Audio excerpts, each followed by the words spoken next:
నమస్తే అండి. నమస్తే అండి. ఇవాళ జరిగిన కేటీఆర్ గారి విచారణ, ఆయన రోడ్డు మీద నిలబెట్టడము, ఈ వెంట లాయర్లను అనుమతించకపోవడం ఇవన్నీ చూస్తుంటే ఎలా అనిపిస్తుంది? రాష్ట్రంలో ఏం నడుస్తుంది అసలు?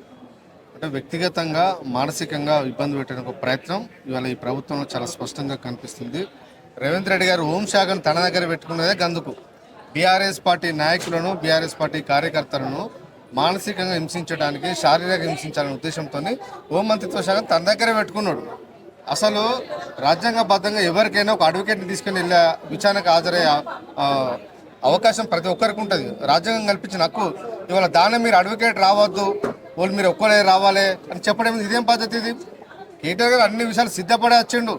ఏసీబీ అధికారులు ఏవైతే ప్రశ్నలు అడుగుతారో ఫార్ములా ఈ రేస్ సంబంధించిన ప్రశ్నల మీద ఏ ప్రశ్న అడిగినా సమాధానం చెప్తానని చెప్పి సిద్ధపడే వచ్చిండు. అలాంటి ఇప్పటికే బహిరంగంగా చెప్పిండు కేటీఆర్ గారు. ఇప్పటికే మీడియా పరంగా రాష్ట్ర ప్రజానికానికి, అధికారులకు అందరికీ తెలిసే విధంగా క్లియర్గా చెప్పిండు. జరిగిన విషయాలన్నీ క్లియర్గా చెప్పిండు. ఆ రోజు ఏ విధంగా నిర్ణయాలు తీసుకున్నారో అవన్నీ చెప్పిండు. చెప్పినాక కూడా మళ్ళీ ఇవాళ ఏసీబీని పంపించడం ఏం ఉద్దేశం? ఆల్రెడీ కేసు హైకోర్టులో పెండింగ్లో ఉంది, తీర్పు రిజర్వ్లో ఉంది.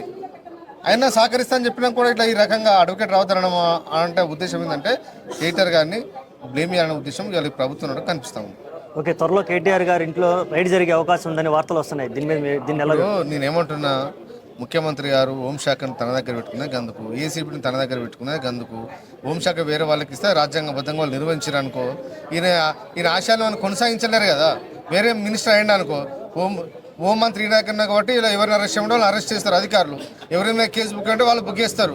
వేరే వాళ్ళ దగ్గర ఉంటే రూల్స్ రెగ్యులేషన్స్ అని పాటిస్తారు. కాబట్టి ఈయన చెప్పిన నిర్ణయాలు తీసుకోవాలనే ఉద్దేశంతోనే ముఖ్యమంత్రి గారు హోంశాఖను తన దగ్గర పెట్టుకుని 1 year అయినట్టు తన దగ్గర పెట్టుకునే ఉద్దేశం కూడా అందుకే.